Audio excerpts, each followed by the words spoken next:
నమస్కారం. City cable CPC న్యూస్కి స్వాగతం. ముందుగా ముఖ్యాంశాలు. వేసవి సెలవులు ముగిసిన అనంతరం పునః ప్రారంభమైన విద్యా సంస్థలు. జిల్లా వ్యాప్తంగా బడి బాట పట్టిన విద్యార్థులు.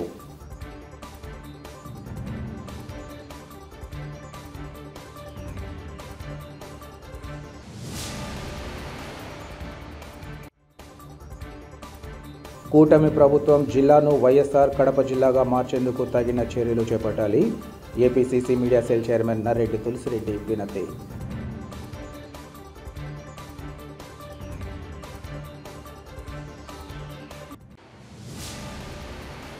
వేసవి సెలవులు ముగిసిన తర్వాత వైఎస్ఆర్ జిల్లా వ్యాప్తంగా పాఠశాలలు పునః ప్రారంభమయ్యాయి. ఇన్నాళ్లు ఆటపాటలతో మునిగి తేలిన చిన్నారులు గురువారం బడి బాట పట్టారు. ఈ మేరకు ఆయా పాఠశాలల యాజమాన్యాలు తగిన చర్యలు చేపట్టాయి. సాధారణంగా బుధవారమే పాఠశాలలు పునః ప్రారంభించాల్సి ఉండగా రాష్ట్ర నూతన ప్రభుత్వ ముఖ్యమంత్రి చంద్రబాబు నాయుడు ప్రమాణ స్వీకార కార్యక్రమం నేపథ్యంలో ఒకరోజు ఆలస్యంగా ప్రారంభించాలని ప్రభుత్వం ఆదేశించింది. జిల్లా విద్యాశాఖ అధికారుల లెక్కల ప్రకారం ప్రభుత్వ ప్రైవేటు యాజమాన్యాల పరిధిలో 2845 ప్రాథమికోన్నత పాఠశాలలు, ఉన్నత పాఠశాలలు ఉండగా వీటిలో 3,32,224 మంది విద్యార్థులు చదువుతున్నారు. ప్రభుత్వ పరిధిలో ప్రాథమికోన్నత ఉన్నత పాఠశాలతో పాటు KGBV, AP model schools, AP residential, AP tribal welfare, BC welfare పేరుతో 1997 విద్యా సంస్థలుండగా వీటిలో సుమారు 1,41,199 మంది విద్యార్థులు కొనసాగుతున్నారు. అలాగే ప్రైవేటు యాజమాన్యాల పరిధిలో ప్రాథమికోన్నత ఉన్నత పాఠశాలలను కలుపుకొని 755 వరకు ఉండగా అందులో సుమారు 7,787 మంది విద్యార్థులు చదువుతున్నారు. ఈ విద్యా సంస్థలని గురువారం నుంచి నూతన విద్యా సంవత్సరాన్ని ప్రారంభించాయి. తొలి రోజు కారణంగా పలుచోట్ల తల్లిదండ్రులు తమ చిన్నారులను తీసుకొచ్చి ఆయా పాఠశాలల్లో వదలడం, వారు భారంగా తరగతి గదుల్లోకి వెళ్లడం కనిపించింది.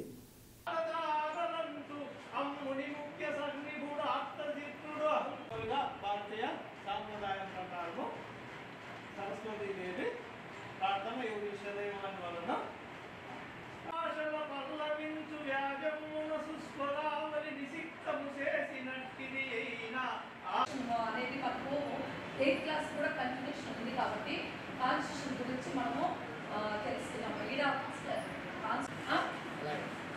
మళ్ళీ క్లాస్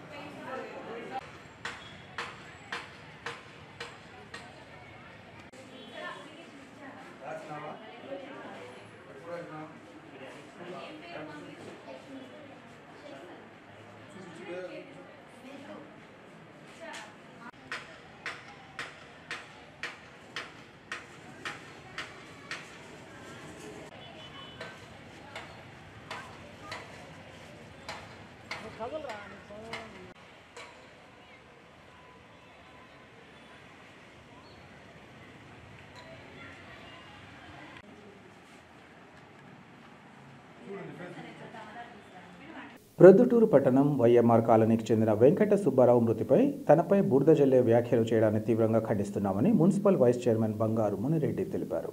ప్రొద్దుటూరులో ఏర్పాటు చేసిన విలేకరుల సమావేశంలో ఆయన మాట్లాడారు. తన మిత్రుడు వైఎస్ఆర్ కాంగ్రెస్ పార్టీ కార్యకర్త సుబ్బారావు మృతిపై తమకు తోచిన విధంగా పత్రికల్లో వార్తలు రాయడం సరికాదన్నారు. సుబ్బారావు మృతితో ఆవేదన చెందుతున్న తరుణంలో అతనిపై వాట్సాప్ గ్రూపులలో అసత్య ప్రచారాలతో కూడిన అంశాలను రావడాన్ని ఖండిస్తున్నామన్నారు. సుబ్బారావు కేవలం చిన్న వ్యాపారస్తుడని, అలాంటిది ఆయనకు కోట్ల అప్పులు ఎలా ఇస్తారో చెప్పాలన్నారు. తనకు తెలిసిన సమాచారం మేరకు ఆయనకు కేవలం 45 లక్షల అప్పులు ఉన్నాయని, అలాగే ఎన్నికల సమయంలో రాజకీయ పార్టీ గెలుపోటములపై బెట్టింగ్ పెట్టిన 68 లక్షల వరకు ఉన్నట్లు తెలుస్తోందన్నారు. కేవలం ఆత్మాభిమానం చంపుకోలేకే ఆత్మహత్య చేసుకుని ఉంటారని భావిస్తున్నట్లు ఆయన చెప్పారు. కొన్ని పేర్లు, ఫోన్ నంబర్లు రాసినంత మాత్రాన అదే సూసైడ్ నోట్ అనడం సరైన పద్ధతి కాదన్నారు. ఈ సమావేశంలో కౌన్సిలర్ వరికోటి ఓబుల్రెడ్డి, భూమిరెడ్డి వంశీధర్ రెడ్డితో పాటు పలువురు వైసీపీ నాయకులు పాల్గొన్నారు. నిన్నటి దినమున మా శ్రేయోభిలాషి,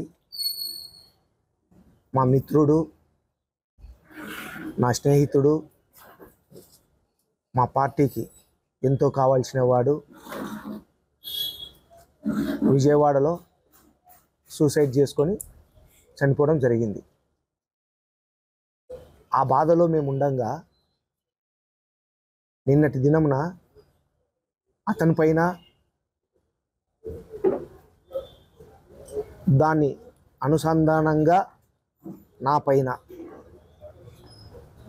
కొన్ని వార్తాపత్రికలు, కొన్ని యూట్యూబ్ ఛానళ్ళు, వాట్సాప్ మెసేజ్లు 12 కోట్ల రూపాయలు నాకు ఇచ్చినట్టు ఎలక్షన్లలో, సూసైడ్ నోటులో నా పేరు రాసి చనిపోయినట్టు, వాళ్ళకు బుద్ధి పుట్టినట్టు రాయడం జరిగింది. మేము మా అతను చనిపోయి మా బాధలో మేముంటే దాన్ని అర్థం చేసుకోకుండా మా పైన అవాకులు చెవాకులు రాసినారు. సూసైడ్ నోట్లో ఏదో పేరు ఉందని. మా మిత్రుడు ఎన్వి సుబ్బారావు 18 ఏళ్ళ నుంచి నాకు స్నేహితుడు. మా పార్టీ కంటే నాకే ఎక్కువ స్నేహితుడు. వైశ్య కులానికి చెందినవాడు. గట్టిగా మాకు సపోర్ట్ చేసేవాడు. ఎక్కడ కూడా అతని ఆర్థిక స్తోమత చాలా చిన్నది. ఎంత చిన్నదంటే అంత చిన్న ఆర్థిక స్తోమత. గాంధీ రోడ్లో 10 అడుగులు వెడల్పు, 30 అడుగులు లేక 40 అడుగుల జంపుతో ఒక చిన్న రూమ్ ఉంది. అది ఇంచుమించు 2 కోట్లు కావచ్చు అతని ఆస్తి. అటువంటి వ్యక్తి ఎలక్షన్లలో మాకు 12 కోట్లు డబ్బులు తీసుకొచ్చి ఇచ్చినాడని చెప్తా ఉన్నారు. ఒక వ్యక్తి 10 రోజుల్లో 10-15 రోజులు ఎలక్షన్ టైం లాస్ట్లో డబ్బులు ఎప్పుడు పంచుతాము? లాస్ట్ టైంలో పంచుతాం. ఆ టైంలో మాకు 12 కోట్లు తెచ్చే స్తోమత ఈ ప్రొద్దుటూరు పట్టణంలో ఒక చిన్న వ్యక్తికి ఇస్తారా ఎక్కడైనా?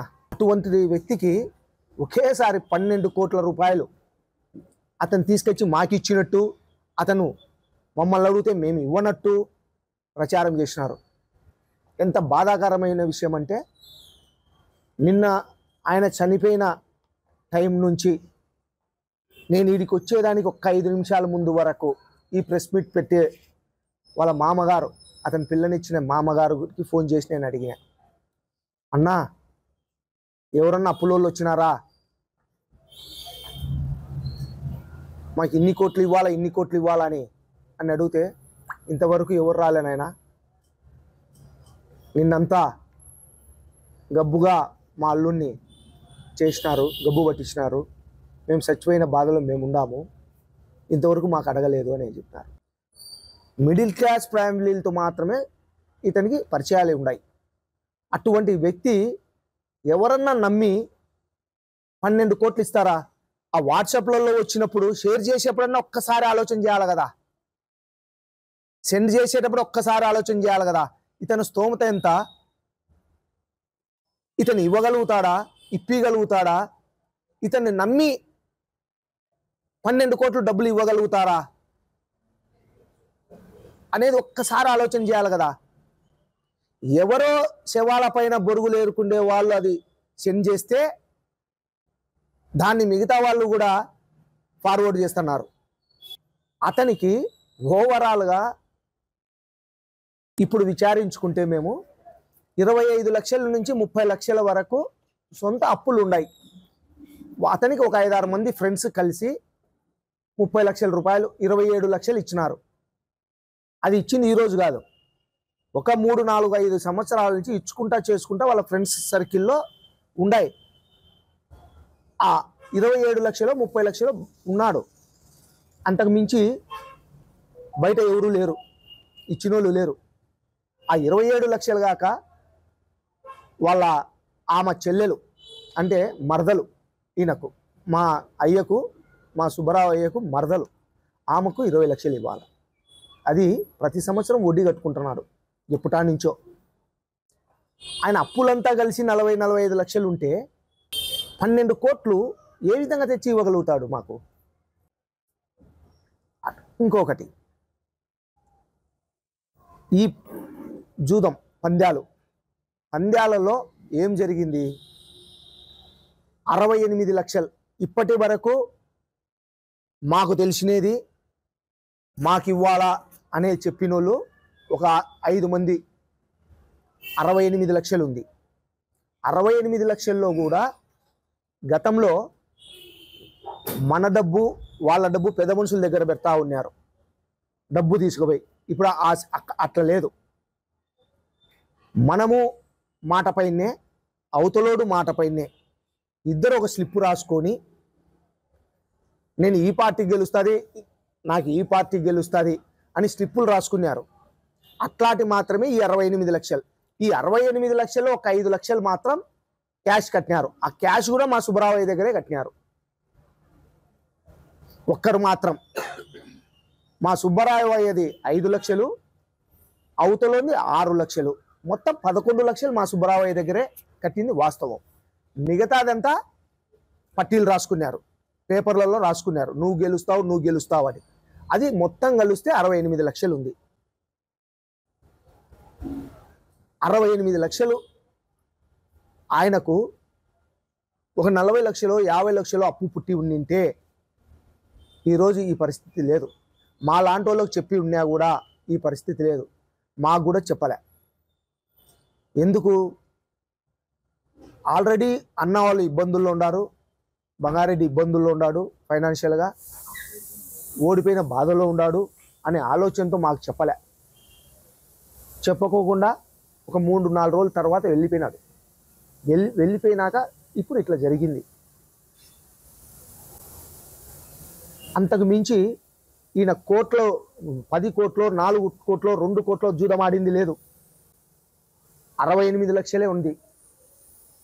మా సుబ్బరావయ్య 5వ నెల 1వ తేదీ నుంచి ఎలక్షన్లు 13వ తేదీ వరకు జరిగినాయి. 13వ తేదీ మేము ఈ మధ్య కాలంలోనే డబ్బులు పంచింది ప్రజలకు, ఓట్లకు. అప్పుడే మాకు డబ్బులు తెచ్చిచ్చినాడు అనేది మీ కామెంట్. ఏ ఒక్క వ్యక్తి అయినా సరే మా అయ్య బాండు తీసుకొని వచ్చి నాతో ఇదో ఈ 50 లక్షలు తీసుకున్నాడు, ఈ 1 కోటి తీసుకున్నాడని, మా అయ్య వైశ్యాస్ కాబట్టి వైశ్యాస్కి సంబంధించి వాళ్ళ సభ ఉంది, వైశ్యాస్ సభ, ఆర్యవైశ్య సభ ఉంది. ఆ ఆర్యవైశ్య సభలోకి పోయి ఈ బాండు మాకు ఇతను డబ్బులు రావాలని చూపిస్తే, బాండ్ ఇస్తే 24 గంటల్లో వాళ్ళ డబ్బులు కట్టేదానికి మాది బాధ్యత. మేము ఇస్తాం.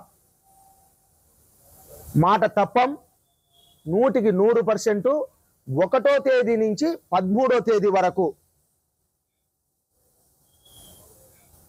ఏ బాండ్ అయినా సరే, 1,00,000 కానీ 1 కోటి కానీ, ఒకవేళ మా అయ్య సొంతానికి తెచ్చుకున్నా కూడా ఆ డబ్బులు బాండ్ రాపిచ్చి అది మాదే బాధ్యత, మాకే ఇచ్చినట్టు మేము భావిస్తాం. మేమే ఆ డబ్బులు కడతాం. ఆయన ముద్దు ఎప్పుడో 2 ఏళ్ల కిందటనో 3 ఏళ్ల కిందటనో 4 నెలల కిందటనో 5 నెలల కిందటనో అప్పులు చేసుకునేది మాకు సంబంధం కాదు. ఎలక్షన్లు అయిపోయినాక మాకేమి ఇచ్చిండడు కదా, మాకు అప్పుడు అవసరం లేదు కదా. అయితే అతను బతికినే బతుకు ఎక్కడే కానీ ఒక్కరితో కూడా చిన్న మాట కూడా పడలే. అటువంటి వ్యక్తిని ఏదన్నా ఒక మాట మాట్లాడతారేమో, నేను ఇంత బాగా బతికినా నన్ను ఈ 60 లక్షల కోసం, ఈ 68 లక్షల కోసం నన్ను మాట్లాడతారు, ఎక్కడో ఒకడో ఇద్దరో మాట్లాడతారేమో అనే ఆలోచనతో ఆ టెన్షన్లో ఒక 3 రోజులు ఇక్కడ ఉన్నాడు. మేము ఓడిపోయిన తర్వాత 3 రోజుల తర్వాత పోయినాడు. పోయి ఎక్కడికి పోయినది మాకు తెలియదు. వాళ్ళ భార్య నాకు ఫోన్ చేస్తే నేనే కంప్లైంట్ ఇప్పించిన 3 టౌన్ సిఐకి. ఆ తర్వాత సిడిఆర్ తెప్పిమని చెప్పినాం. సిడిఆర్ తెప్పించేదానికి లేట్ అయింది, వాళ్ళు తెప్పిలేకపోయినారు పోలీసు వాళ్ళు. అంత లోపలనే ఒకరోజు రాత్రి నాకు ఫోన్ చేసినాడు కొత్త నెంబర్ నుంచి. రాత్రి 9:49 నాకు ఫోన్ చేసినాడు. ఆ ఫోన్ కొత్త నెంబర్ అనేసి నేను సైలెంట్లో ఉన్నా చూసుకోలే. కొత్త నెంబర్ అని కాదు, సైలెంట్లో ఉన్నా చూసుకోలే. ఆ తర్వాత వాళ్ళ భార్యకు ఫోన్ చేసినాడు. భార్యకు ఫోన్ చేసి ఏం చెప్పినాడంటే, నువ్వు జాగ్రత్త, నీ పిల్లలు జాగ్రత్త అని చెప్పినాడు. చెప్తానే ఆమె మళ్ళీ రిటర్న్ నాకు ఫోన్ చేసింది. 10 గంటల 2 నిమిషాలకు నాకు చేసింది. అంటే 7-8 నిమిషాల డిఫరెన్స్తో ఆమెకు ఫోన్ చేసినది, నాకు చేసినది. ఆమె నాకు చేస్తానే నేను ఎంటమ్మడే అమ్మ నాకు నెంబర్ పెట్టమ్మా అన్నా. అంతలోపలే నాకు డౌట్ వచ్చి ఈ నెంబరే ఉంటుందేమో, కొత్త నెంబర్ కదా అని నేను చేసిన. ఎవరికి? మా అయ్యకు. అప్పటికే నాకు లిఫ్ట్ చేయలే, ఫోన్ లిఫ్ట్ చేయలే. అది కూడా ఉంది. ఆ రోజే ఆమెతో మాట్లాడినాడు, నాతో కూడా మాట్లాడడానికి ప్రయత్నం చేసినాడు. నా సైలెంట్లో ఉండి నేను చూసుకోకపోవడంతో నేను ఎత్తలేకపోయినా. ఆమె ఎత్తింది, నాకు చెప్పింది. చెప్తానే మళ్ళీ చేసినాం. చేస్తే అప్పటికే నా ఫోన్ ఎత్తలే, ఆమె ఫోన్ ఎత్తలే. ఒక మాట అంటారు అనే దానికి భయపడి అనిపించుకోకుండా సావాలని చనిపోయినాడు. అంతకు మించి ఇతనికి ఎక్కడే కానీ 2 కోట్లు, 4 కోట్లు, 6 కోట్లు, 10 కోట్లు, 20 కోట్లు అప్పులు లేవు. 68 లక్షల జూదంలో పందాలలో పోగొట్టింది వాస్తవం. ఈ 48 లక్షలు 50 లక్షలు అతనికి పాత అప్పులు ఉండేది వాస్తవం. ఇంతకు మించి ఎక్కడ అప్పులు లేవు. ఈ రోజుటి వరకు ఒక్కడు కూడా నాకు అప్పు ఉండాలని రాలే. రాష్ట్రంలో నూతనంగా ఏర్పడిన కూటమి ప్రభుత్వం జిల్లాను వైఎస్ఆర్ కడప జిల్లాగా మార్చేందుకు తగిన చర్యలు చేపట్టాలని APCC media cell chairman Narreddy Tulasireddy కోరారు. వేంపల్లిలోని తన కార్యాలయంలో ఏర్పాటు చేసిన విలేకరుల సమావేశంలో ఆయన మాట్లాడారు. కడప నగర పరిధిలోని దేవుని కడపను కలియుగ దైవం వెంకటేశ్వర స్వామి నిలయంగా భావిస్తారని, ఈ కారణంగా జిల్లాకు ఆ పేరు పెట్టడం జరిగిందన్నారు. 1808వ సంవత్సరంలోనే కడప జిల్లా ఏర్పడగా 2010వ సంవత్సరం వరకు కడప జిల్లా పేరుతోనే పిలువబడిందన్నారు. 2009లో డాక్టర్ వైఎస్ రాజశేఖర రెడ్డి మరణానంతరం ఆయన జ్ఞాపకార్థం వైఎస్ఆర్ జిల్లా అని పేరు మార్చడం జరిగిందని, అయితే వెంకటేశ్వర స్వామి గుర్తుకు రావడంతో పాటు రాజశేఖర రెడ్డిని స్మరించుకునేలా జిల్లాకు వైఎస్ఆర్ కడప జిల్లా అని పేరు పెడితే సమంజసంగా ఉంటుందన్నారు. ఈ విషయాన్ని తనతో పాటు అనేక మంది ఆనాడే ప్రభుత్వానికి సూచించినా తమ ప్రయత్నాలు ఫలించలేదన్నారు. ప్రస్తుత ప్రభుత్వమైన ఈ విషయమై అన్ని కోణాలలో ఆలోచించి జిల్లాను వైఎస్ఆర్ కడప జిల్లాగా మారుస్తే బాగుంటుందని తగిన చర్యలు తీసుకోవాలని కోరారు. వైఎస్ఆర్ జిల్లా పేరును వైఎస్ఆర్ కడప జిల్లాగా మార్చడం అనేది చాలా సమంజసం.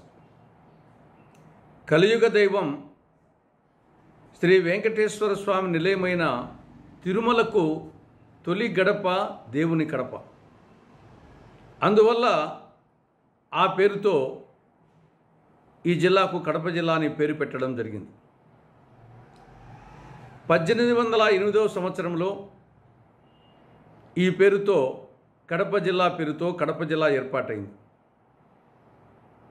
202 సంవత్సరాలు ఈ పేరుతోనే పిలువబడడం జరిగింది. కానీ 2010వ సంవత్సరంలో కడప జిల్లా అని పేరును మార్చి వైఎస్ఆర్ జిల్లాగా పేరు పెట్టడం జరిగింది. దివంగత నేత, జిల్లా నేత అయినటువంటి స్వర్గీయ రాజశేఖర రెడ్డి గారి గుర్తుగా ఆ పేరు పెట్టడం జరిగింది. కానీ అప్పుడే నాతో పాటు అనేక మంది జిల్లా నాయకులు, జిల్లా ప్రజలు ప్రభుత్వాన్ని విజ్ఞప్తి చేయడం జరిగింది. అటు రాజశేఖర రెడ్డి గారి గుర్తుగా, ఇటు తిరుమల గుర్తుగా, వెంకటేశ్వర స్వామి గుర్తుగా వైఎస్ఆర్ కడప జిల్లా అని పెడితే సమంజసంగా ఉంటుందని చెప్పేసి ప్రభుత్వానికి సూచించడం జరిగింది. కానీ అది సఫలీకృతం కాలేదు. కనీసం ఇప్పుడైనా ఆంధ్రప్రదేశ్ ముఖ్యమంత్రి చంద్రబాబు నాయుడు గారు అన్ని కోణాలలో ఆలోచించి ఈ పేరు సమంజసంగా ఉంటుంది అనుకుంటే వైఎస్ఆర్ జిల్లా పేరును వైఎస్ఆర్ కడప జిల్లాగా మార్చేటందుకు చర్యలు చేపట్టాలని విజ్ఞప్తి చేస్తున్నాం. పొట్టకూటి కోసం కువైట్కు వెళ్లి అక్కడ జరిగిన అగ్ని ప్రమాదంలో ప్రాణాలు పోగొట్టుకున్న వారి కుటుంబాలను అన్ని విధాలా ఆదుకోవాలని ఏఐటీయూసీ జిల్లా deputy general secretary KC Badulla కోరారు. కడప నగరంలోని హూజ్మన్ భవన్లో ఏర్పాటు చేసిన విలేకరుల సమావేశంలో బాదుల్లా మాట్లాడుతూ తమ పిల్లల భవిష్యత్తును బంగారు బాటలు వేసుకునేందుకు కువైట్లో రేయింబవళ్లు కష్టపడి పనిచేసే వారి ఊపిరి ఆగిపోయిందని ఆవేదన వ్యక్తం చేశారు. కాయకష్టం చేసి ఆదమర్చి సేద తీరుతున్న వారిలో 48 మంది భారీ అగ్ని ప్రమాదంలో నిద్రలోనే తిరిగిరాని లోకాలకు చేరుకున్నారన్నారు. పొగతో ఉక్కిరి బిక్కిరై కొందరు పై అంతస్తుల నుంచి కిందకు దూకి తప్పించుకునే ప్రయత్నంలో మరికొందరు ప్రాణాలు కోల్పోయారన్నారు. వీరిలో ఎక్కువ మంది భారతీయులు ఉన్నారని గుర్తు చేశారు. ప్రమాదంలో మృతి చెందిన కుటుంబాలకు కేంద్ర ప్రభుత్వం ప్రకటించిన నామమాత్ర 2 లక్షల రూపాయలే కాకుండా కువైట్ ప్రభుత్వంతోనూ ఆయా రాష్ట్ర ప్రభుత్వాలతోనూ చర్చలు జరిపి బాధిత కుటుంబాలకు 25 లక్షల రూపాయల ఎక్స్గ్రేషియా చెల్లించేలా చూడాలన్నారు. అలాగే అగ్ని ప్రమాదంలో గాయపడిన వారికి మెరుగైన వైద్య సహకారం అందించి ఆదుకోవాలన్నారు. మృతదేహాలను వారి స్వస్థలాలకు తీసుకొచ్చేందుకు వీలైనంత త్వరగా చర్యలు చేపట్టాలన్నారు. ఈ సమావేశంలో ఏఐటీసీ నగర అధ్యక్షులు సుబ్బరాయుడు, ఇంకా నాయకులు దస్తగిరి తదితరులు పాల్గొన్నారు. కువైట్ నగరంలో నిన్నటి దినం 6 అంతస్తుల భవనంలో పొగమంచులై అగ్ని ప్రమాదం జరిగి దాదాపు 40 మంది పైబడి కార్మికులు చనిపోయినారని చెప్పి వార్తా కథనాలు వస్తున్నాయి. కేంద్ర ప్రభుత్వం స్పందించి నామమాత్రంగా 2 లక్షల రూపాయలు ఎక్స్గ్రేషియా ఇస్తున్నామని చెప్పి నరేంద్ర మోడీ ప్రభుత్వం చెప్పింది. ఇది కేవలం తాత్కాలికమని చెప్పి ఒక పక్క మేము ఏఐటీసీగా నమ్మబలికి ఆ యొక్క చనిపోయినటువంటి కార్మికుల కుటుంబాలకు ఈ యొక్క రాష్ట్ర ప్రభుత్వంతో కానీ ఆయా రాష్ట్ర ప్రభుత్వాలతో అలాగే కువైట్ ప్రభుత్వంతో మాట్లాడి 25 లక్షల రూపాయలు తగ్గకుండా ఈ యొక్క చనిపోయినటువంటి కార్మికుల కుటుంబాలకు అందివ్వాలని చెప్పి ఏఐటీసీగా విజ్ఞప్తి చేస్తున్నాం.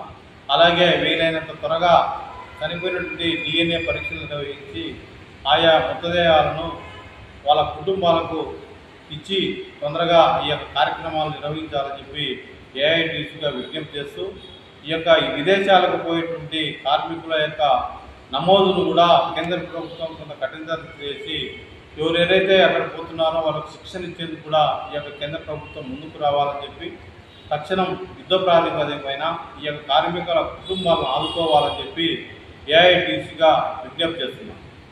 వార్తలు ముగించే ముందు ముఖ్యాంశాలు మరోసారి. వేసవి సెలవులు ముగిసిన అనంతరం పునః ప్రారంభమైన విద్యా సంస్థలు, జిల్లా వ్యాప్తంగా బడిబాట పట్టిన విద్యార్థులు.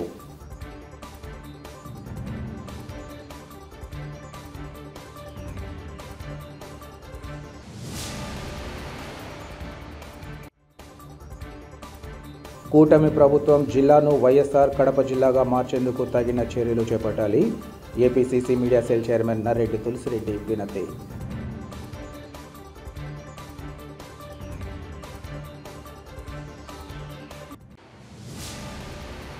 సిటీ కేబుల్ సిపిసి న్యూస్ ఇంతటితో సమాప్తం. నమస్కారం.